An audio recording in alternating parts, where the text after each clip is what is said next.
And on our podcast show this week, Winston and I talk about our history with smartphones, in particular, mobile phones. And we'll also talk about the smartphones that we're packing today a little bit later.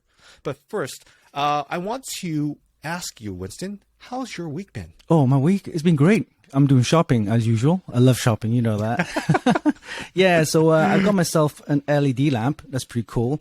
It's one of these little gadget things you can actually mount on your, your phone or your camera. So here's an example. Look, so I got one of these little gadgets holds the phone together. I can put this on top, and away I go. I can actually then put the light on and so on, and it does RGB. What's that? Yeah, a smartphone. Oh, yeah. So look at that. Yeah. This is an Android one. I can actually put an iPhone in there as well. So yeah, I've got one of those, and I've got myself in some new pads for my phone, for my headphones. So what happened was they make a big difference, don't they? Yeah, of course, make it really comfy. Because the other ones I think they were flaking because of the age, but just to get replacement pads, that's great. And I got myself. Oh yeah, they're super easy to do. Yeah, I got myself one of these new windshield, but this is the original one. I'm going to get a new one. It's coming soon, but it's going to be all round and nice. And so yeah, shopping. Very nice. Yeah, very nice. Very nice. Some useful shopping, utility shopping to make our podcast even better as well too. So we're self-sponsoring ourselves to make the best possible show for you. All right. So again, this is a show about smartphones, but in particular mobile phones, and we want to kind of dig into a little bit more of the history of where we came from on the mobile phone side. But I think that for some of us, our parents were probably the first people to own a mobile phone, but I don't think that was 100% true of you, was it, Winston? Oh no, my dad wasn't really into that tech stuff. I think he was in the kitchen, restaurants, stuff like that. So it was more my uncle, because I think he's only like 10 years older than us.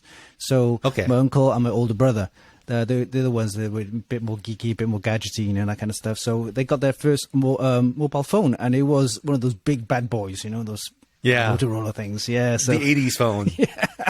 Yeah, I remember that my parents, because we would take vacations outside of the province, or we would go to Vancouver to pick up ingredients, and we were in a small town, so it was very difficult to get Chinese or Asian style ingredients. So we'd have to go out there and shop and come back with our stuff. My dad actually got one of I think it was I can't remember if it was the M1000, but it was the one that they called the Zach Morris phone, not the brick, but the one that was tall, right? Oh, right.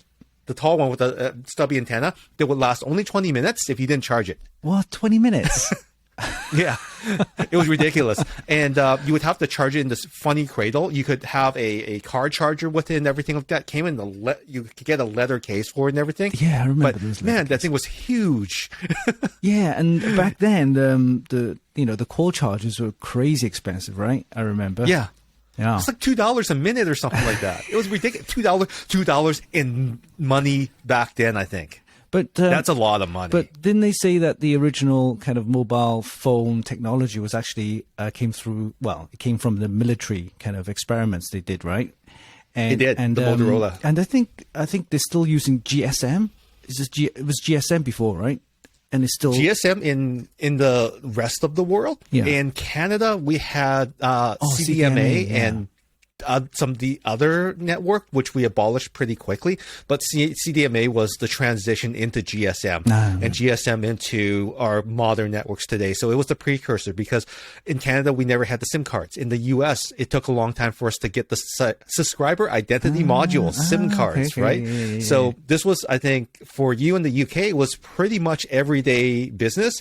But for us in Canada, it took us a long, long time to get to that stage. Because you need the whole infrastructure in place, right? And this is where the tower and all that kind of stuff, you need to have that infrastructure. So yeah, we in the UK we weren't that ahead. In fact, of course, Asia was the first kind of major breakthrough in mobile technology, and in Japan they had both CDMA and GSM, and it was a fight between these two, right?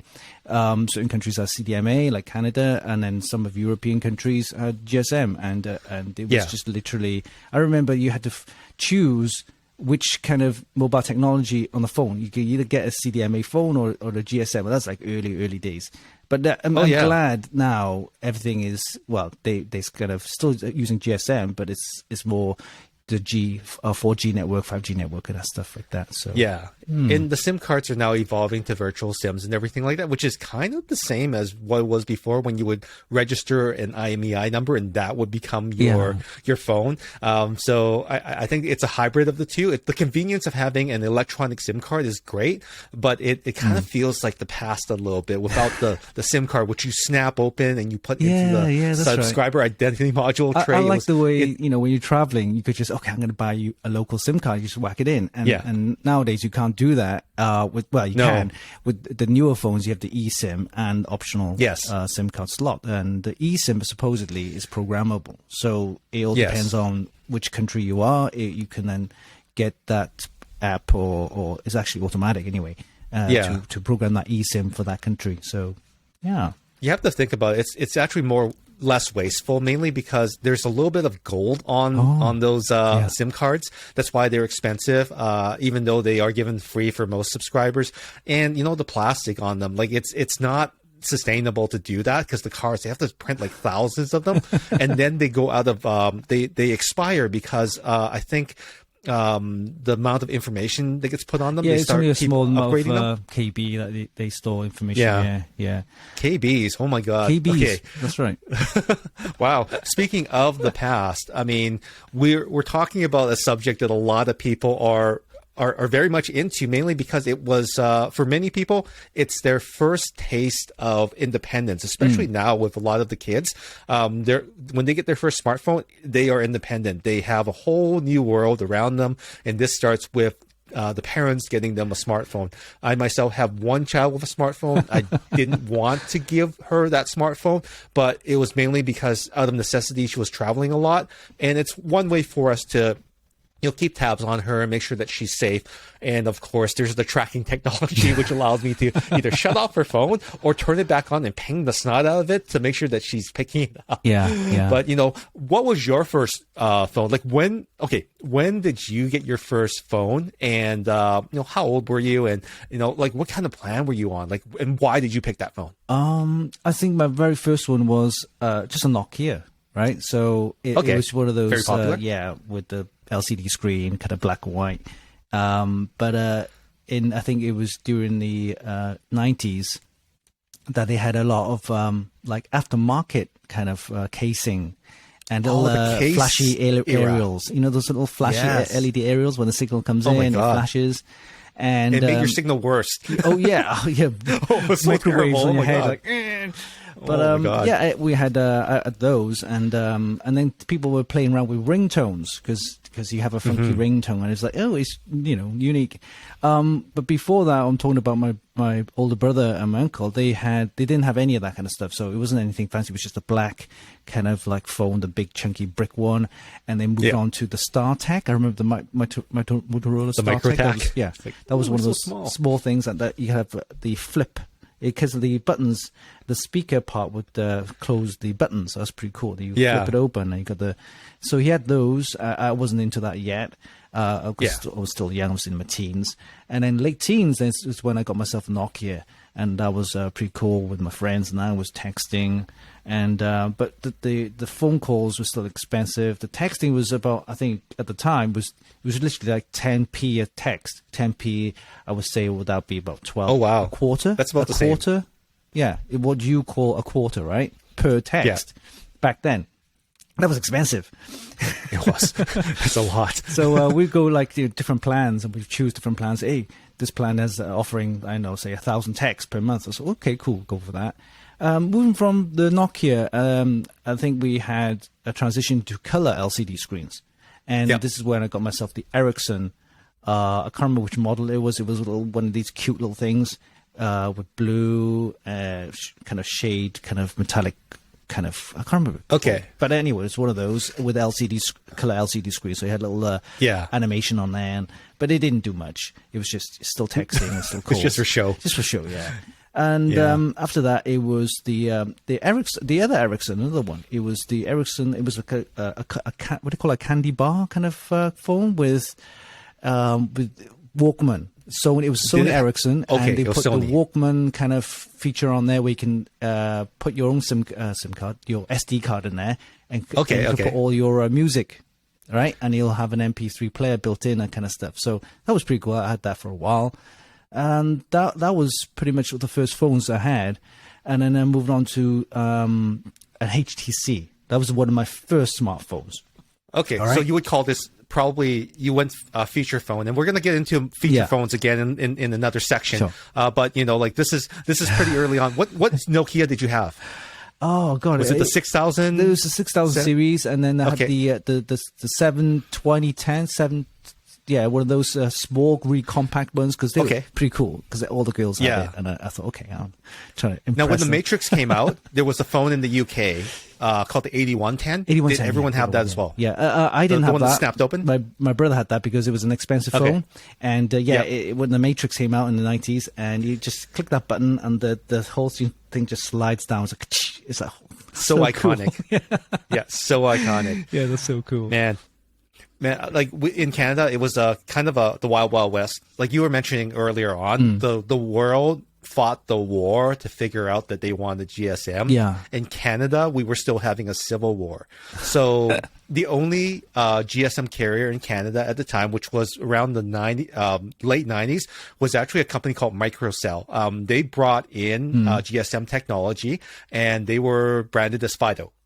Oh, right, Fido. Okay. They're still Fido today, but Rogers bought them because Rogers was looking to transition TDMA is what they were on into GSM because their network was one of the oldest. So they went from TDMA to GSM because they needed Microcell's technology to hasten that transition. Yeah. So back then, it was CDMA, TDMA, Bell and TELUS were CDMA. So it was a real tough time to switch from carrier to carrier, and they would make you sign contracts. Yeah. Those contracts back then, they were a killer.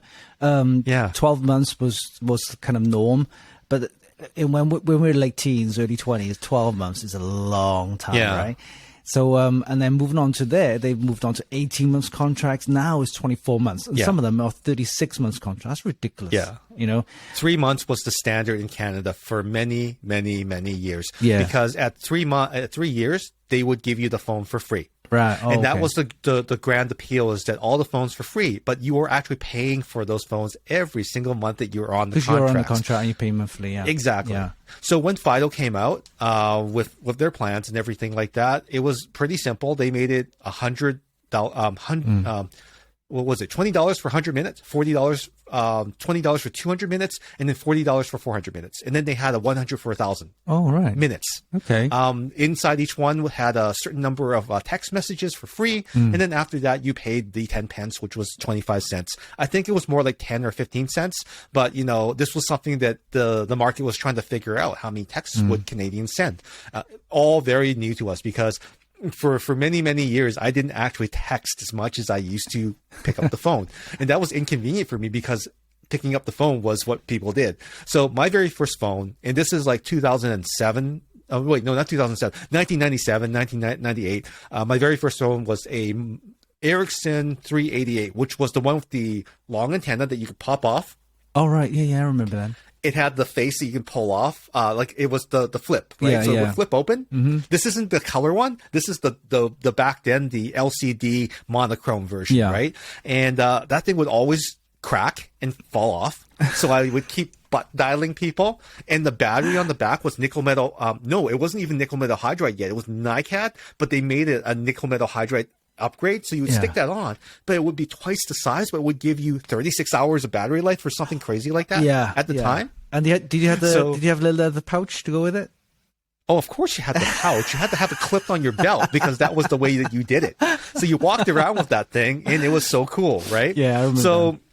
So when I went, when I finally went to work for my first telecom company, which was Fido, that's when I learned about all of the GSM technology in depth. And that's where I figured out that the rest of the world was so far advanced than we were. And there's also, people don't forget, back then they had dual bands, tri-bands, and those are megahertz frequencies that offer on different GSMs. So you have the GSM 800, 900 bandwidth, and you have another one which goes up like 2,000 or something. I can't remember. We had 900 in Canada, and that was a problem, because what happened is that we would have weird roaming agreements in Canada with this particular carrier, Fido. So our 6190, which was the 6110 in the UK, that particular phone was modified to run on 1900 megahertz and 900 or 850 or something like that. Yeah. So those were the only two bands. Yeah, so you have the two bands, and more advanced phones later had tri-bands and stuff like that. And these bands are basically frequencies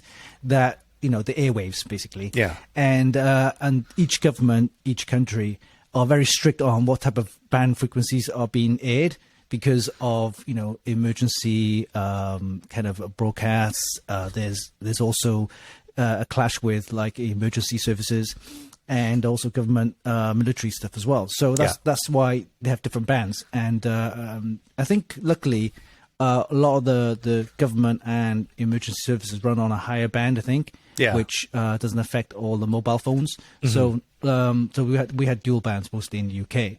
So that's interesting information there.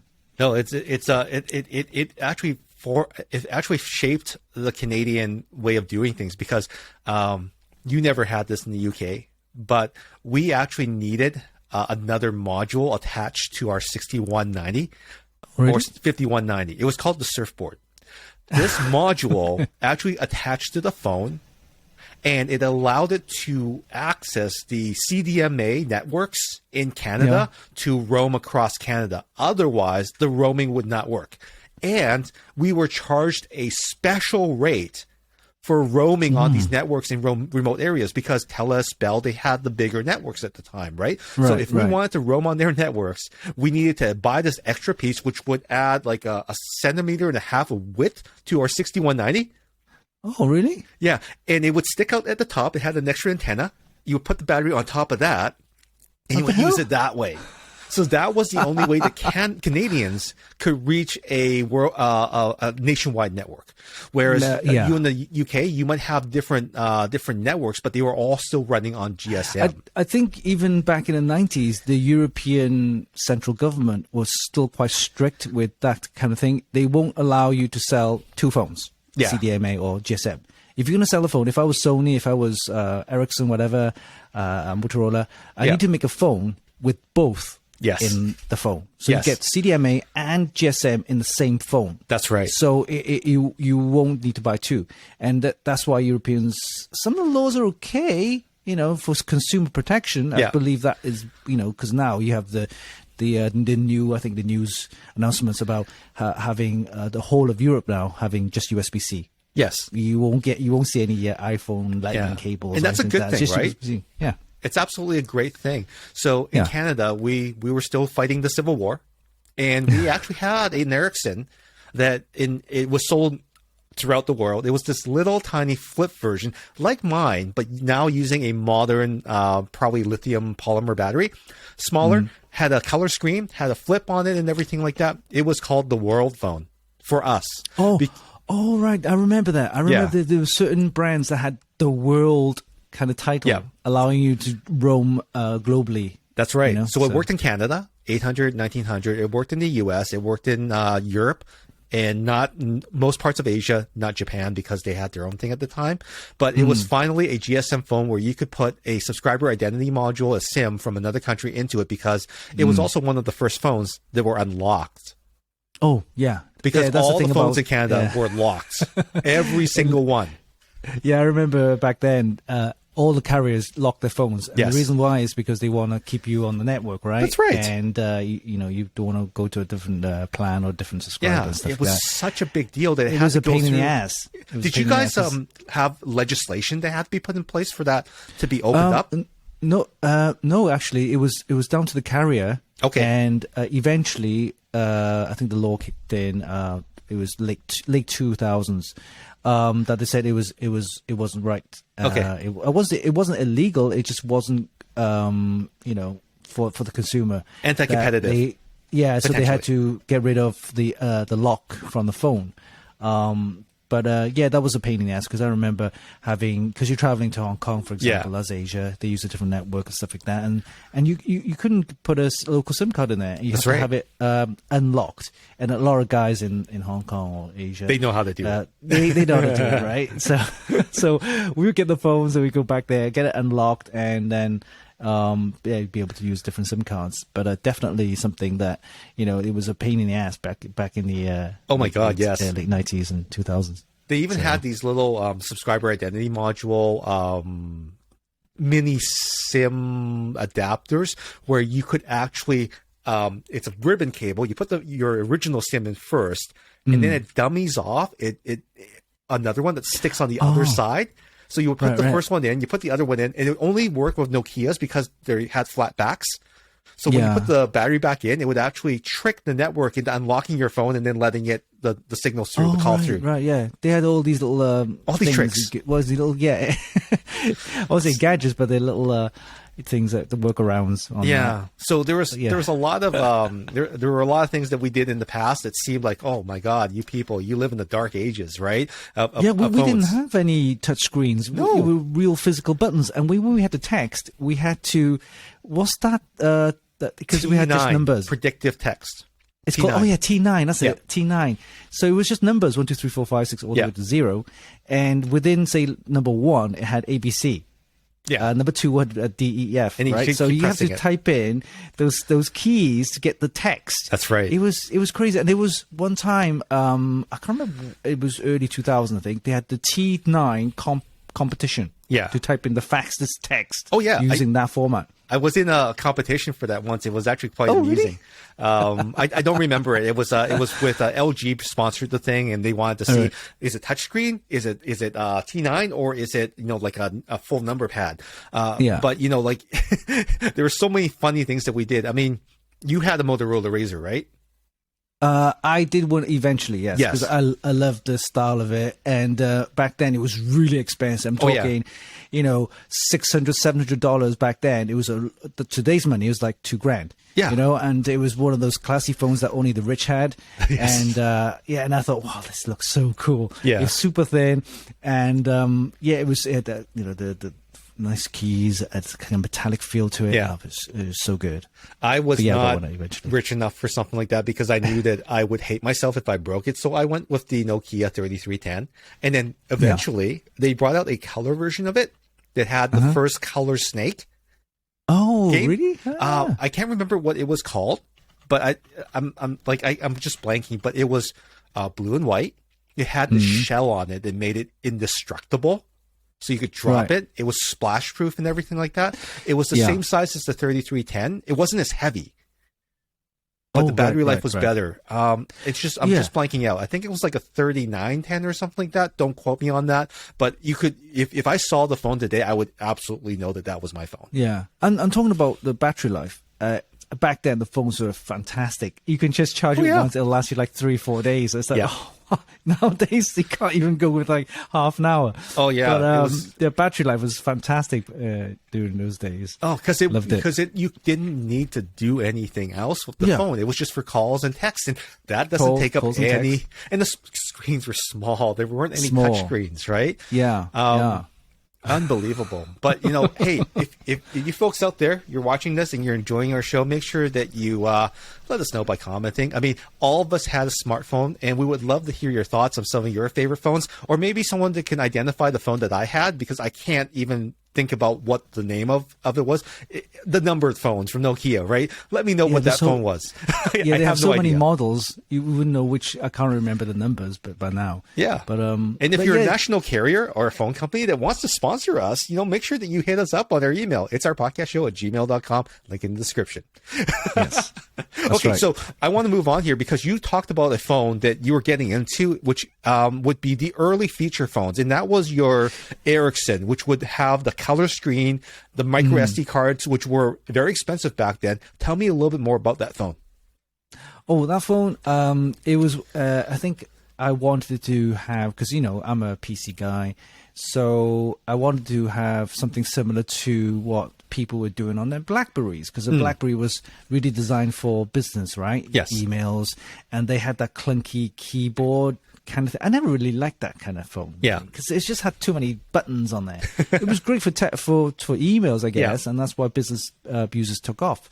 But I never really fancied that as a personal phone. You get that if you're working for big corporations during, the early 2000s and late 90s. And BlackBerry was the kind of phone that everybody uses for business. But no, it wasn't for me. But I wanted a phone where, I think this is the introduction of touchscreens now. Yeah. They had phones with touchscreens on there, and again, the touchscreen technology was really bad back then. You had to press it like twice, and it'd slide it. Yes. You had to really push hard. It used they didn't have that. Yeah, they didn't have the touch kind of control on there. That kind of, it's not mature. It wasn't multi-touch. Different touch areas. It was just really awkward. But I wanted one of these phones. I want to try out because it had Windows. It was the first Windows phone, and I think it was a HTC I had. Okay. But the Ericsson one was good enough because I had wanted to take photos, and at the time, the cameras came in, and this is before smartphones, right? Yeah. So you had a standard like phone. On a GSM, but of course you couldn't send it through the network. Yeah. It'd be really poor. But it was able to take photos. Yeah, expensive, especially the number of KBs they call it. Back they charged for KBs back then. KB. Oh my god. So he had a normal phone. The Ericsson was the first one, the color screen, and had a camera as well, and a touchscreen. Touchscreen a little bit, and also the SD card. So we put the SD card in there for storage, and they were the big SD cards, by the way. Yeah. You're not talking micro SD. You're talking actually SD. Oh my god. Cards. Okay. You pop that in, and it was on the side, and the SIM card would be underneath the battery. Of course, you don't really touch the SIM card, but the SD card would pop in the side, and they had the camera. And people take photos on that. Yeah. They didn't really send it. They just took photos and share it, and you connect it up to your laptop. You can, download it and stuff like that.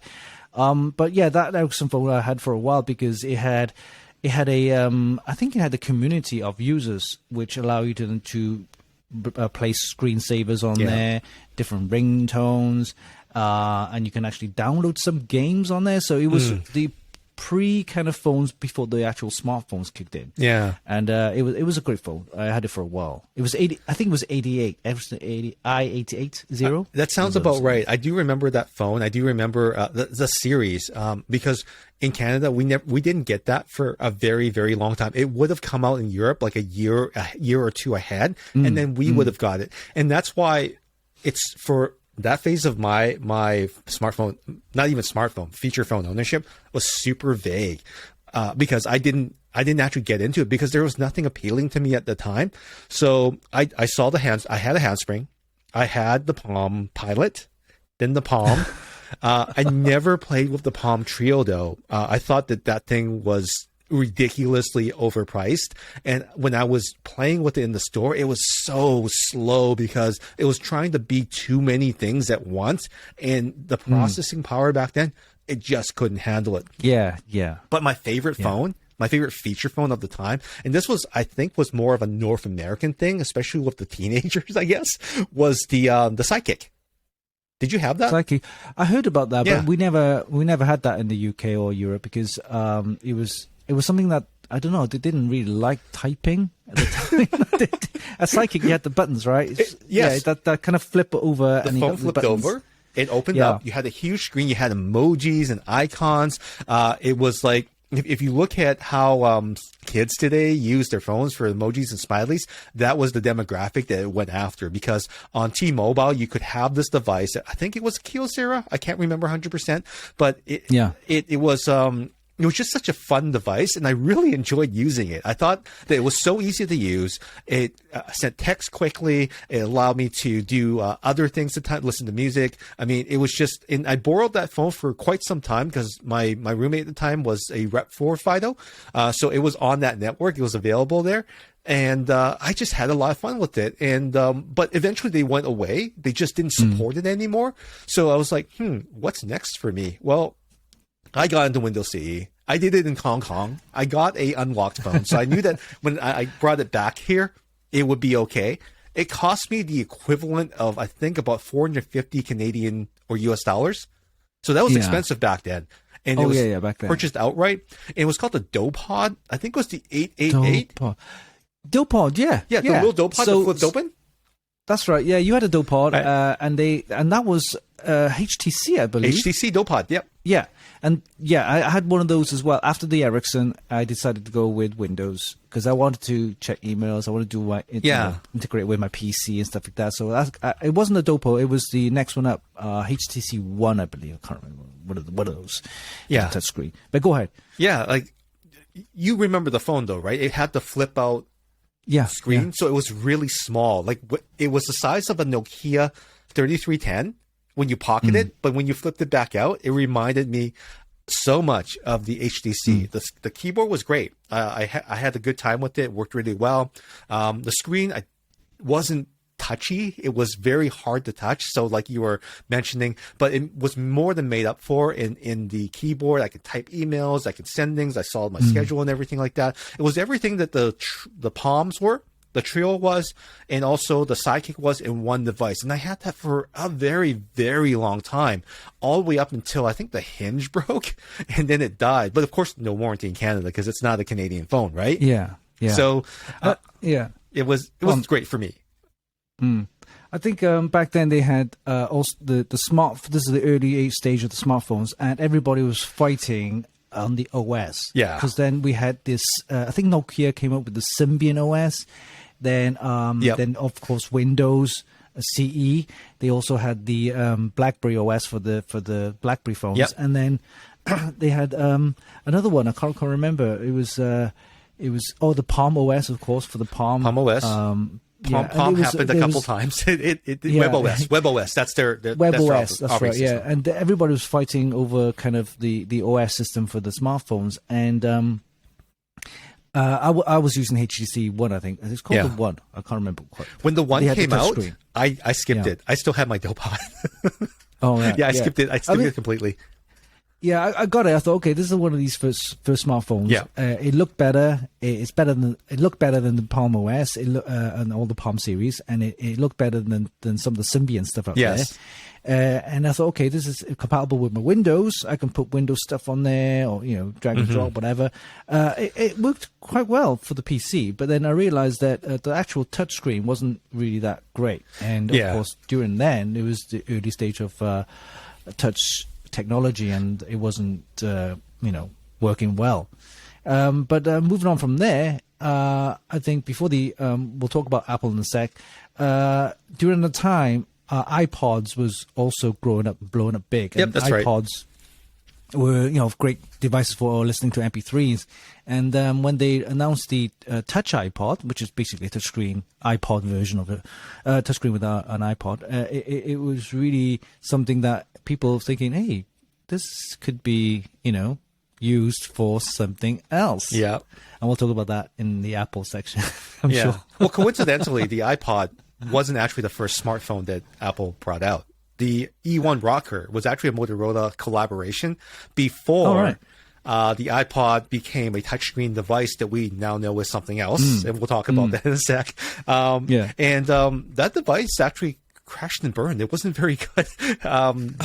It was probably a mistake on Apple's part to try to integrate the iPad software into a smartphone because it just wasn't powerful enough, right? Like I mentioned earlier, when I was playing with the Palm Trio devices, I just thought they sucked because they were laggy, like the experience was poor for me, and I would rather have a separate PDA and a separate phone at that time. It was not time to put them together yet.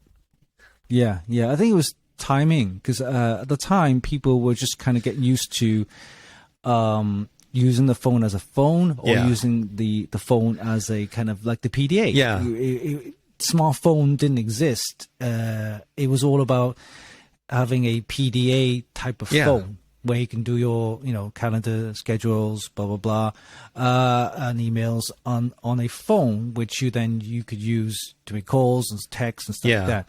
And touchscreen wasn't something that they were thinking about. And they had the PDAs, of course, had the pens and they were touching. You're on poking the screen things, right? Yeah, you're poking things, and it wasn't really a touch screen as such. But it was an interesting era Yeah. It transitioned from standard phones to kind of PDA style Feature phones. and then moving on to the with the something with first a real iPhone came out. OS, something with apps, something with integration with your computer, something that started to have a data plan that started in like tens of megabytes, where today we're in gigabyte land, but tens of megabytes was very expensive. Yeah, you had like plans with 100 meg. That was like expensive. Oh God, and you're able to send so much little pictures, right? But the pictures will be super pixelated. Yeah, MMS. Oh, they had multimedia. What's it called? I don't care. Yeah, it was bad. It was bad. It was bad, and it was on different speed networks. Yeah. I think it was GPRS and stuff like that. It was just bad. It was just wonky. Like you're getting like a few K bits per second or something like that. So the experience in the plans and the services weren't ready to support the device that we needed, right? I mean, talk about trying to stream music over one of those plans. You'd be done in a day. No, half a day. Because remember, MP3s are like 3 megabytes. You would be able to play the equivalent of, 30 seconds. 30 songs. That's it. That's it. Done. And then you get a phone bill of like $1,000. Yep. And that's not acceptable. That's not acceptable. Right. One time, I can't remember. I think I was just making calls and sent a couple of texts. But it was, at the time, I had a new girlfriend. Oh, I see. Phones, her fault. Texts, and literally that month, my phone bill, I'm talking like early 2000s, it was... It was something like £300. That's a lot of money back then. $400 That's Canadian, a lot right? of money. Oh my God, so much money on a phone bill, on a feature phone with no data plan. It was no data plan. It was no data. There was no graphics. It was just phone calls and text. Oh no! And a couple of web pages. I remember the web pages they had. The WAP GPRS pages. WAP. Yeah. It was ridiculous. It was so super slow, and it was just scroll. It was scroll just black and white. Oh yeah, and it was bad. It was bad. Painful. Well, I unlike you, which you went with early Android, I did go with Blackberry because Blackberry, as you know, is Research in Motion, which is a Canadian company. So I had to back the backyard local boy. Right. So I went with Blackberry, actually. I went with Blackberry about the same time that a certain early iOS device came out back in 2007, which didn't actually reach the market until like early 2008. Yeah. So, this introduced the whole lineup to get your phone thing, which is such a waste of time. Yeah. I mean, BlackBerry back then, they had a massive business model. Huge. All the businesses were using for emails, text, and stuff like that. Security. And, security was really good. Even when I was working for GE, the first thing they gave you was a BlackBerry. Yeah. Right. Emails, all that kind of stuff, work stuff was all on the BlackBerry. And moving on to the touchscreen. Or web, the BlackBerry OS. Yeah, it was something that with a smartphone, but with also the full keyboard. Yeah, like for me, and the trackball was the movement, right? I mean, the screens were so small that to put a touchscreen on it was probably a waste of money because you could do all the graphics and everything, but the trackball got everywhere that you needed to go. The screen was small enough, right? The keyboard was fantastic, though. Yeah. I was so fast on that keyboard. It was. For me to unlearn that and go to a virtual keyboard was very difficult. And I found during that time, and along with a lot of people, that the transition to a touchscreen was very, very difficult to hit something that it was like it didn't have any bounce back on the screen. But now we're used to it. We're used to it now. Yeah. But back then, holy crap! Like I was such an old man back then. I just like no. These touchscreen phones would never work. Yeah, they say that people who are on the BlackBerry with the buttons, they are actually more predictive, right? Because it's like touching a key on your keyboard on your actual PC or your Mac, whatever, and you get that tactile feedback from the keyboard.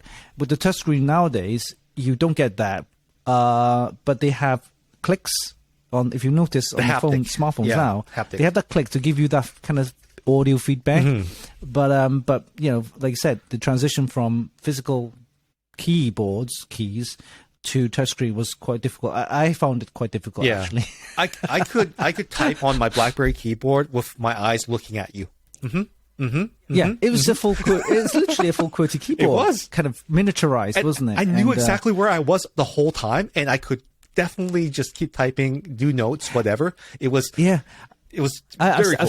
I've seen a couple of BlackBerry kind of veterans, right?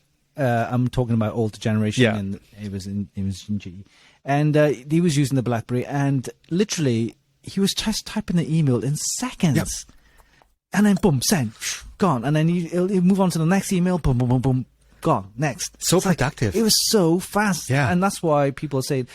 Who are on Blackberries, it was really productive in the way that they can do their work. So, who's to argue with that? I mean, for a very long time, the touchscreen phone was not ready to give back what was lost, and the amount of training required to get you into a touchscreen was too long for some people. Luckily, I was still young enough to actually make that transition, but man, wasn't I an old man about it. And I feel, I feel like back then I was just the same as some of the people that were looking at electric cars today, because experience teaches you, right? That's why it's one of people's superpowers is the ability to change.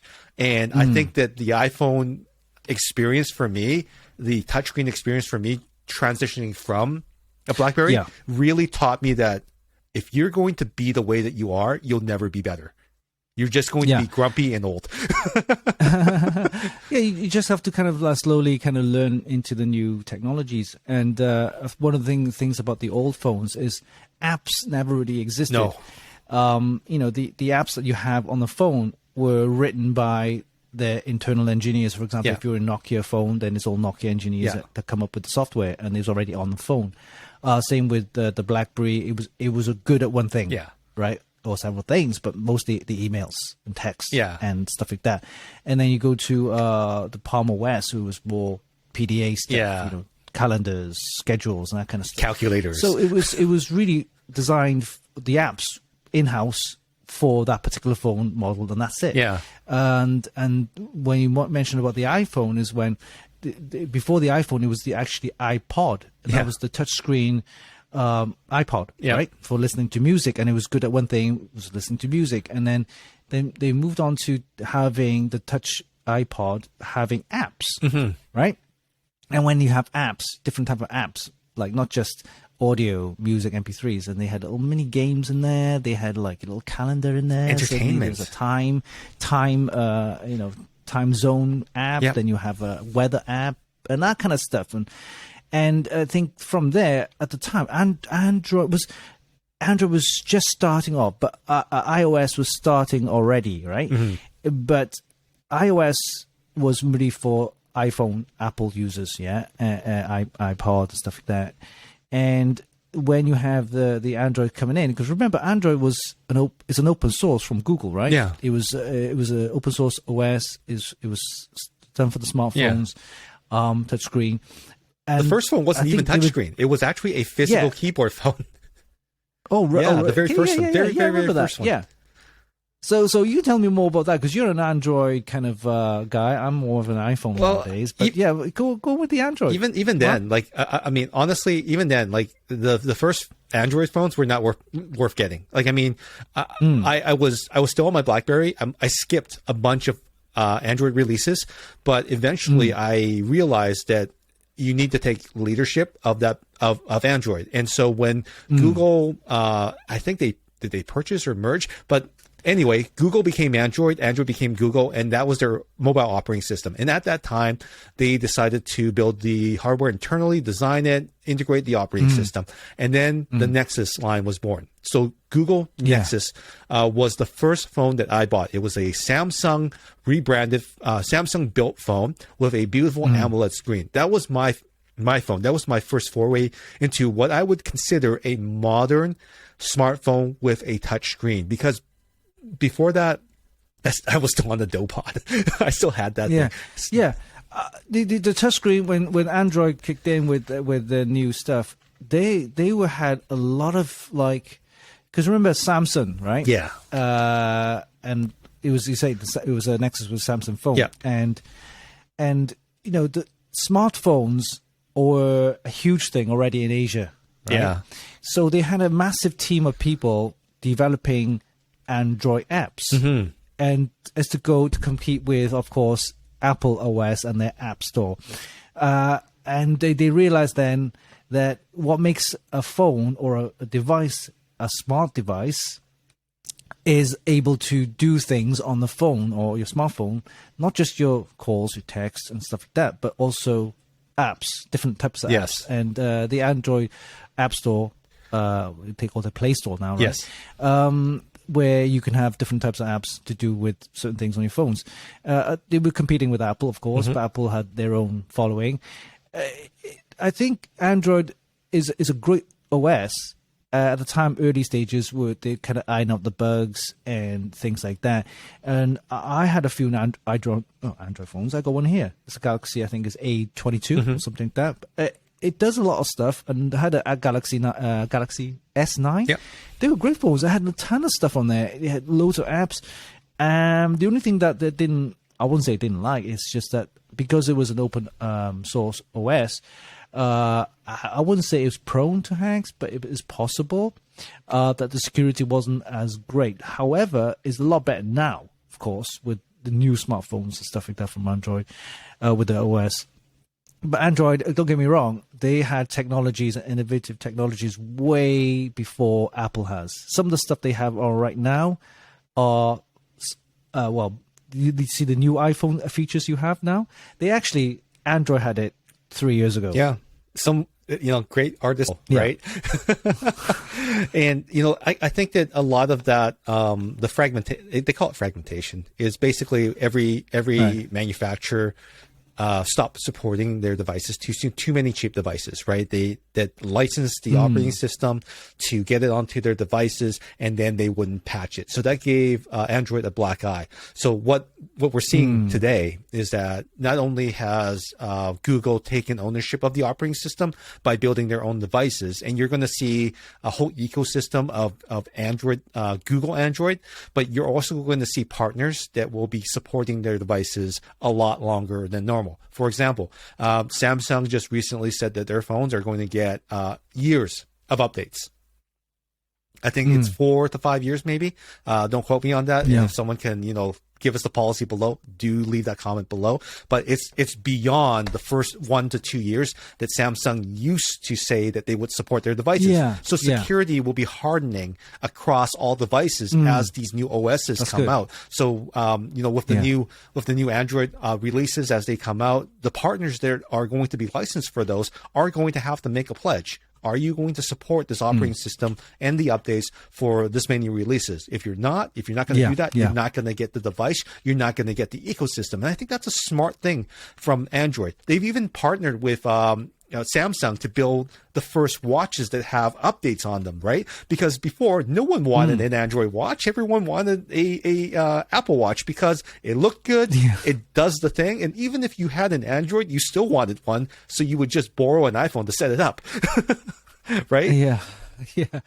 Yeah. One of the things that I think, like you mentioned, it's important to have those updates and have longevity in the Android OS support, because back in the early days, the Android, everybody was like free for all because it was an open source system. Sony had their Android; it was all customized, but the bad thing was, like you said, the updates were maybe just a year or two max. And it's in a box. And the stuff they put onto the Android, all the extras, making the phone slow. Same with the Samsung. Samsung had a load of like Samsung only apps. And everybody had their own, like LG and Sony. They're all making their own Android versions for their own phones, which at the time was great because you had certain apps which were only specific for Sony phones or LG phones or Samsung phones. But like you said, Google took ownership. I think that was a great idea because now you just have one OS. And if you want to have your own skins and whatever, then you can go to the Samsung store or LG store to have your own LG stuff or Samsung stuff on there, which makes sense because you want the core of it, the core Android OS, to be fully supported with all the security and that kind of stuff, and then that makes it more competitive. Absolutely, what's out there, which is out there. Like, I don't mind the customizations. I think it's fun to have these different customizations and form factors in particular, because not everyone wants just a slab of glass. Some people want a folding phone. Some people want a phone that looks different, right? Or has more screens or tablet experience, right? And those can be offered, but but Google had to be more careful with their partners. And I think the first step with Samsung moving forward is a good one. And if they're able to maintain that with OnePlus, if they're able to maintain that with other partners, Huawei, obviously they're gone. They've gone into Harmony OS, which is a derivative of Android. It's a fork now. So they're doing their own thing. They have their own Harmony OS store and everything like that. So, that's another ball of wax that they're going to need to deal with. But an Android phone running the stable releases needs to be consistent behind the scenes. The skins are great. Don't get me wrong. Everyone deserves their own experience. I think more importantly, the core of the actual OS needs to be that much better and more stable and more secure. Which brings me to, of course, Apple. Yes. Everybody knows Apple, right? So I had my first Apple. I missed the first iPhone. Then they had the iPhone 3G. I had the 3G. I had the 3G for a few months. 3G. I missed the 3G, and I got the 3GS. Yes. Was the first iPhone I had, and people, you know me. I'm one of those modding hacking guys, right? So I just jailbreak the hell out of it. I did do that to my phone. You're right. Yeah. Everybody back then, in the early days, it was jailbreak the iPhone, put a load of stuff on there, because the only thing like I said, back then the Android OS was really customizable with their own stuff. iPhone will no, definitely not. It's a walled garden. You couldn't do anything. It was all Apple. It's by design. And that's the thing about Apple, by design. So, in order to actually customize your iPhone, you had to jailbreak it, and by doing that, they say it's you made Steve Jobs mad. People just do it. He didn't like that. You made him mad. But moving on forward, and then of course I had the Samsung Android and Galaxy S9. They were great phones. I love them. And then I decided, of course, with me doing a little bit more, more kind of crypto stuff, I need a phone which has more security. And I think at the end of the day, I still feel personally, that's just my personal opinion, that Apple has a very high standard of security, which allows me then to at least have a little peace of mind when I'm putting some financial stuff on my iPhone. So, well, you pick the brand. That's important. But to all those people that are picking all the cheap Android devices on Amazon, there's literally 50 brands that make Android devices. All tiny little brands and everything like that. If you go with any of them, you're asking for trouble. So, I mean, Samsung, they have Knox. They've hardened the devices. They're working directly with Android. They are a partner. Oh, yeah. If you buy a Samsung device today, you're probably going to have similar level of security, if not better, because there will be also Samsung's layer of protection, which is Knox. You've got fingerprint readers all over the place. You've got facial recognition that makes you pick a stronger password. Now there's so many things that it does for you, and also two-factor authentication with another device in your home if you need to, right?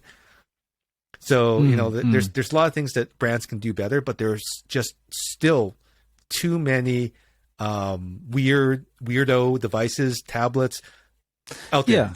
Just go with the big brand names. The Sony is a very good brand because it's massive in Asia, and especially Japan. Everybody just goes for the home Sony, brand, right? Because home brand.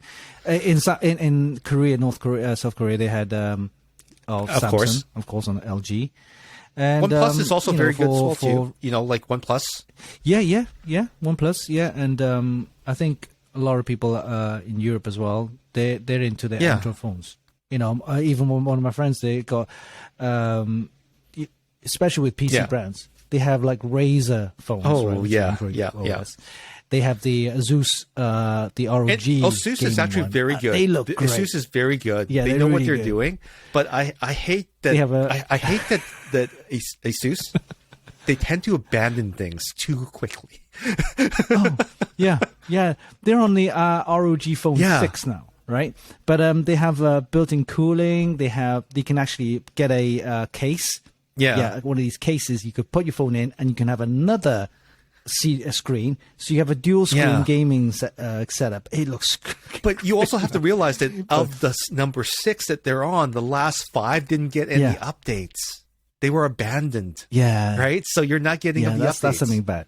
So pros and cons, right? But at least, like if each brand could make a pledge to support their phones for 4 to 5 years, similar to what some iPhones, and again, the latest update, iOS 16, I believe, that 16, will finally remove the SE and 7 series phones all the way down. SE and below are all gone. They will no longer be supported. But those phones are like 4 years old. So if they're old, right? So if Samsung, if Google, and if all their partners can just do that thing correctly, I think that there's going to be a lot of different choices. Of course, this is going to weed the rest of the market of cheap makers out, which is good, because you never want to put someone on an insecure device. So, overall, I think it's great. Now, I know what phone that you have. Maybe you can tell us a little bit more about that. What's your daily driver? Which one? My daily phone, driver. Of course. It's iPhone 13 Pro. The reason why is, of course, the security, cryptos, but also the camera, right? So this one has built-in macro, right? So a lot of people don't realize, what the hell is a macro? It's for close-up shots, really close-up shots. I'd be able to, for me, especially when I'm taking photos of components, of PC components and that, I need to not zoom, close-up shot of the actual chip, serial numbers and that kind of stuff. But also, it's great for streaming. I use that sometimes for streaming, and also just taking photos, videos, and just whacking it straight onto social media. So I use that for now anyway. I do like macro features are actually quite common with a lot of higher end phones, and I do like the fact that I don't have to take out my glasses. It's an old person feature. All the other previous iPhones I had, or even the older Samsung phones I had, didn't have this macro feature.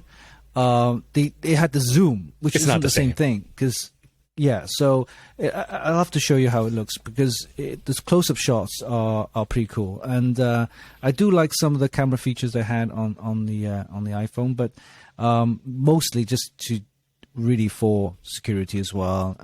I kind of like just get everything on there, and I hook it up with my iCloud, so everything's all good. However, the Samsung phone, I use that as a spare one. So this is a Samsung A22. I just use that as a spare phone. It has for a long time, Apple didn't have dual SIM cards. It only had dual SIM cards from 10 or 11. eSIM and a real SIM, right? Yeah. So, but the Android phones, especially the Samsung, that had dual SIM cards, which allowed me to have a standard original SIM card. I can go to a different country. I don't have to take my original SIM card. I could put a local SIM card, and that's what I like about. Very convenient. And some of the phones now have 3, one eSIM and 2. Man, so they used to make this joke. But you're using a foldable one, right? My daily driver is actually a foldable. It's the 3rd iteration of the Samsung. So I have the Galaxy Z Flip, right? Yeah. Which is Tell me more about that, because I always wanted to figure out how that touchscreen works. Is it a actual touchscreen? How does the glass work? And daily use, does it give you any kind of restrictions? What's your thoughts on that? Let's talk about the pros. It's damn small. Yeah. It is small. I put it anywhere. It's durable. Look at that. Look at the size of these phones. Look, huge. It's covering my face. I'm putting it right here. Here, park your phone right beside my frame. See if you can you see that? It's at least double the size, right? So this fits in everywhere, right? It's small, it's powerful, it's got the flagship processor, it's the latest Qualcomm processor on board here. It's got the cameras aren't the best because it only has S21 entry level cameras. So you've got the wide, and then you've got the normal camera. Is it 12 megapixels? 12 megapixel, right? But the nice thing is that you can actually use the back cameras for selfies. Yeah. So you have two, like, yeah. I see what So you watch mean. this. So The camera in the front. I actually can see myself, Oh, right? So I can take selfies this way with the higher res. higher That's res. right. So camera. no matter what happens, no matter how many megapixels, the pinhole camera will always suck because the sensor is too small, right? With these two Right. cameras, you can take Yeah. the best possible photos as long as they're not super zoom, because once you start zooming on this, everything turns to garbage because it has no zoom lens. So it has a normal and it has a wide. That's basically about it. So if you can do anything in front of this phone in a normal and a wide circumstance, you're good to go, because it's still 12 megapixel. It's very good quality. It's Samsung quality sensors on board, which are actually Sony's, but we'll forget about that. But the quality is there. Their processing is there. That's why Google Pixel phones have a mode that looks like a Samsung. That's why iPhones have a mode on it. It emulates a Google and a Samsung because people like those looks. Yeah. So, but the reason why I wanted a phone like this is because of the fact that I could sit it down on a rock and I can do something in front of it. Right. So I could actually create content that isn't constrained by me just doing a selfie. I could just turn this thing around. Yes. You don't need a tripod right. stand, all that kind of business. It's already just plonk it in, fold it up, and then You could you're be ready to go, incognito, right? and that's great. Now, the phone, I've had this for almost a year now. You do see that crease right there, and the screen protector is now starting to lift because I've been taking out in the cold in Canada. They have an improved screen protector apparently. It's free for replacement. You get one once a year from Samsung. You just have to make an appointment to the Samsung store and just go there. They'll do it within a couple hours. And it's replaced, right? Right. But Okay.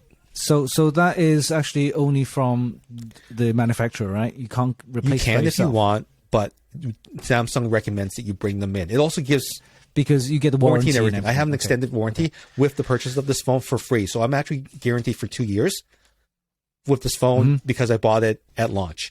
Yeah. So see that? I can actually show you that this works, right? So it's no problem here. But does it have dual it does SIM? not have dual SIM. It doesn't even have an eSIM inside. eSIM was disabled for North America. Right? Oh, so it has regular SIM. So you just have one SIM card in there. One SIM card in here.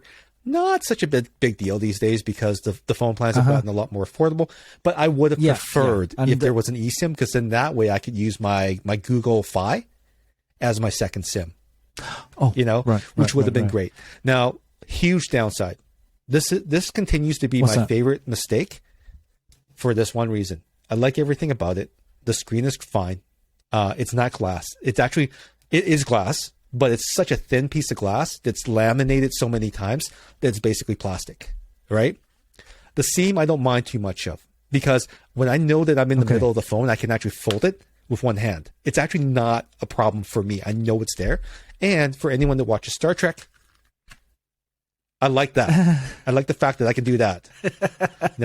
Hey, it's like a tricorder. The Enterprise, there was no intelligent life down here. Or communicate. Battery life is all right. sucks. Well, battery life. It's terrible. Okay. Can it be replaced, or is it an internal? It can be thing, replaced. Right? No problem. It's a 3,300 milliamp hour battery that is not that's not underpowered for such a powerful processor. It's like the top end Qualcomm processor, right? Yeah, that's what you mean. Yeah, because you have a powerful processor.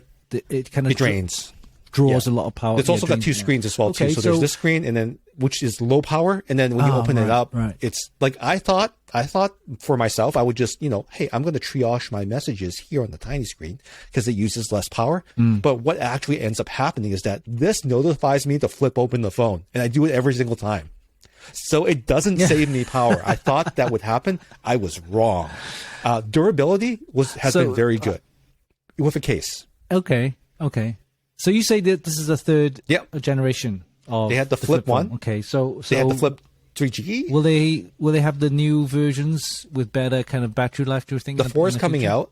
Apparently there will be a bump in battery life, but if it doesn't get all day battery life, I'm skipping a generation. What I require, I love this phone otherwise. I wish. Right. So battery power. Battery number one, like you said there, I have to have a better battery. This phone is dead by like 3 o'clock. It's dead. So literally, if you wake up at 9, you're getting about six It's to 9 gone. hours It's gone. battery life. It's gone. It's gone.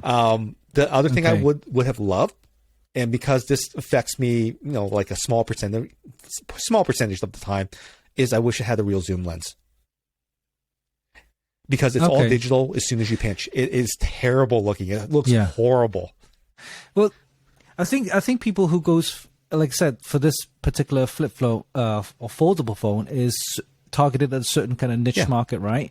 But if you go for the S21 now, is it S22 is the latest. The latest high end Samsung phone, it will have bigger battery does. power, battery life. It does. zoom lens. It had basically all the Yeah. top notch features, right?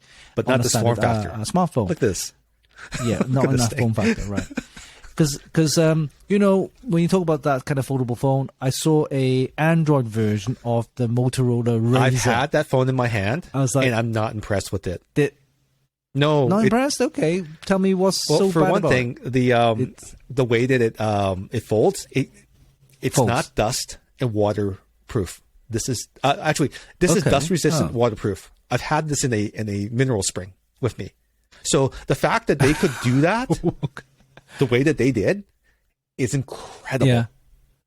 It's incredible. Okay, true, right? true. So I love what Samsung has come forward with and done so well. I can't see any dust in the screen. It hasn't made it through, which That's is nice. fantastic. I don't live in the sandy That's area good. or That's dusty good. area, but nothing's made it into the screen, which is incredible. The previous two versions had brushes to kind of try to keep, like eyelashes, to try to keep the dust away. Oh, But the Motorola is not this good. yeah. I think Motorola, since they spun off, well, actually, Google used to be is it Google, yeah. Yeah, Google bought them, and then they resold it out, took all Yeah. the IPs and Whatever, patents, right? and then Motorola on their own now. Just I think it's bought by a Chinese company. Yeah, now, I think you're right.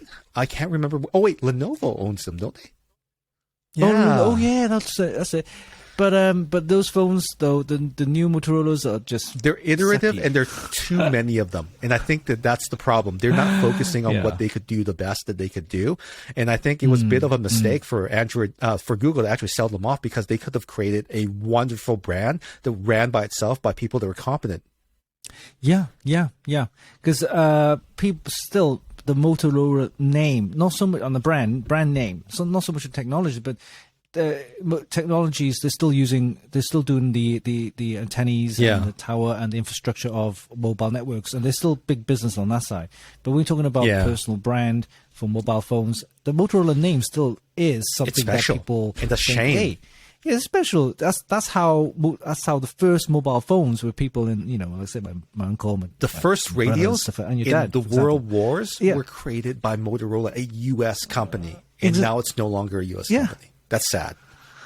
Oh wow, know. that's it. I mean, it's a shame, but like I said, Google with their Pixel phones, Yeah. they're great phones, and my brother loves the Pixel phone because he's one of those geeks where he doesn't like all that kind of those add-ons. He just wants the pure code or Yeah. core of the Android, and then he can just mix. Because if people run Yeah. a pure core of the Android, it's a lot is. faster. I'm the It's a same, lot but faster. I love this phone and Yeah. I hate this phone, and that's why I consider it my favorite mistake. Will I buy another one? I will buy another one, but they have to address the things that I know are not compatible with me at this time. So I hope they make those changes, and I really hope that the next iteration, maybe not the 4, because it's bad luck for Asian people. Maybe the 5 will be the phone that I go back for, The 5. because I still I need to suffer through my mistake a little bit longer. Yeah.